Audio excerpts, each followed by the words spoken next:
Hello friends, कैसे हो आप सब लोग। तो आपका स्वागत है तारक मेहता के एपिसोड नंबर 4355 में।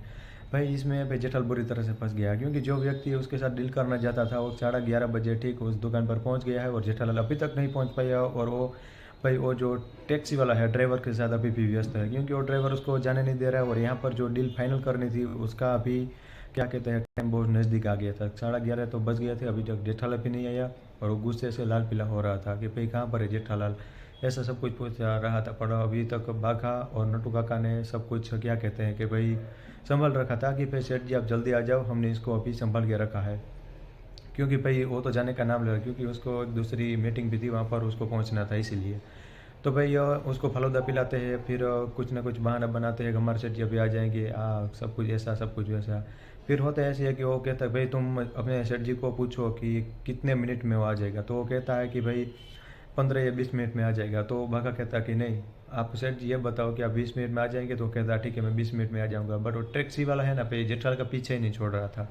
तो बात ये होती है कि भाई वो कहता है कि ठीक है कोई बात नहीं, एटीएम बैंक से वहाँ पर ले लो, मैं वहाँ से कार्ड से तुमको रुपये उठा के दे दूंगा। बट इसमें जेठालाल को एक शक होता है। वो क्या कि ये और जो आदमी जो भाग गया है बीच में, वो कहीं ये और ड्राइवर की मिली भगत तो नहीं है ना, इसीलिए उसको रुपया नहीं देता। वो चाबी का घा करके फिर से टैक्सी में बैठ कर चला जाता है, या रिक्शा में बुला के। फिर रिक्शा वाला भी भाई उसको तेज़ी से अपने दुकान पर ले जाता है। बट बीच में इसके ही घर का फ़ोन आ जाता है, तो भाई टेंशन हो जाती है थोड़ी सी, क्योंकि वो बीच में रुक जाता है।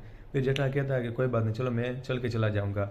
वो एकदम भागते हुए जाता है अपने दुकान की ओर। फिर 20 मिनट के आखिरी 2 या सेकंड में अपने दुकान पर पहुंच जाता है। तभी वो आदमी जो है पूछता है कि तुम इतने भाग दौड़ कर क्यों आए। तो कहता है कि एक तो ट्रैफिक और रिक्शा वाले की ऐसा सब कुछ हुआ था, इसलिए मुझे भाग कर आना पड़ा।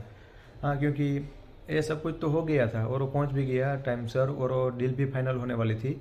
एकदम कंप्लीट बातचीत की, जो मार्जिन था वो सब कुछ एकदम तय कर लिया, डिस्काउंट भी दे दिया। फिर होता है कि जो टैक्सी वाला जो ड्राइवर था अपनी टैक्सी लेके आ जाता है जेठालाल के दुकान पर। वो कहता है कि ये आदमी ईमानदार नहीं है, ये आदमी धोखेबाज है।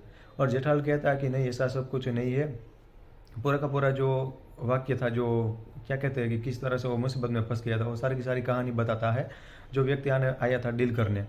बट जो डील करने आए थे व्यक्ति वो कहता है कि भाई तुम्हारी ये तीसरी गलती है और मैं ऐसे माफ़ नहीं कर सकता। और जो पेमेंट पहले किया था वो वापस ले लेता है। अब देखने वाली बात ये होगी क्या जेठालाल को सच में ये डील फाइनल होकर मिलेगी या फिर कैंसिल हो जाएगी, क्योंकि जेठालाल बुरी तरह से फंस गया और उसका निकलने का कोई भी रास्ता नहीं है। तो बस बने रहिए अब हमारे साथ, मिलते हैं नेक्स्ट एपिसोड में।